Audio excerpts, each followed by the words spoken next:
Road అంతా damage అయింది కాబట్టి వాటిని పునరుద్ధరించే వరకు రిపేర్ చేసే వరకు కూడా కొన్ని రూట్లను మళ్లింపు చేశారు. వాటిని అనుసరించినట్లయితే మీ మార్గం సుమగం అవుతుంది, మీ ప్రయాణం కూడా సురక్షితంగా మీరు అనుకున్నటువంటి ప్రాంతానికి చేరుకోవచ్చని కూడా వాళ్ళు కొన్ని సూచనలు చేసేందుకు వెళ్తాయో అవన్నిటిని కూడా కొన్ని మళ్లింపు చేశారు. ఏదైతే మేడ్చల్ చెక్ పోస్ట్ నుంచి సిద్దిపేట నుంచి కరీంనగర్, జగిత్యాల, కొరుట్ల, ఆర్మూరు, ఆదిలాబాద్ కు చేరేది కాను ఈ రోడ్ మ్యాప్ ద్వారా కూడా వాళ్ళు ప్రయాణించాలని కూడా చెప్తున్నారు. మరోవైపు లైట్ మోటార్ వెహికల్స్ సంబంధించిన వారికి కూడా కొన్ని సూచనలు చేశారు. హైదరాబాద్ నుండి ఆదిలాబాద్ నేషనల్ హైవే 44 సంబంధించినటువంటి రూట్ చూసినట్టయితే కూడా చాలా వరకు తేలికపాటికి సంబంధించినటువంటి వాహనాలను మళ్లిస్తున్నారు.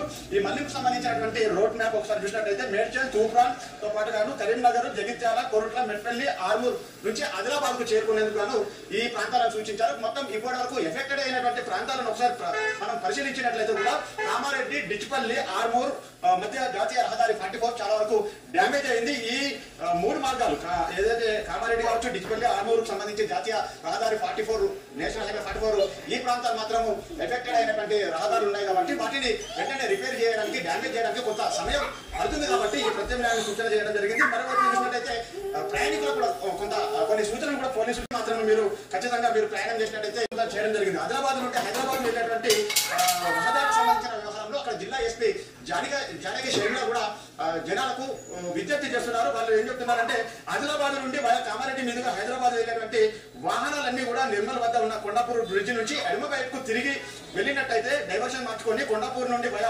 మామడ, ఖానాపూర్, మెట్పల్లి, జగిత్యాల, కరీంనగర్ మీదుగా వెళ్ళాలని కూడా జిల్లా ఎస్పీ గారికి జనాలకు సూచనలు చేస్తున్నారు. అదేవిధంగా జాతీయ రహదారి 44 చూసినట్టయితే కూడా ఇక్కడ నుంచి కూడా వర్షాలకు సంబంధించి ప్రభావిత ప్రాంతాలు ఉన్నాయి కాబట్టి కామారెడ్డి సమీపంలోని రహదారి కూడా చాలా వరకు డ్యామేజ్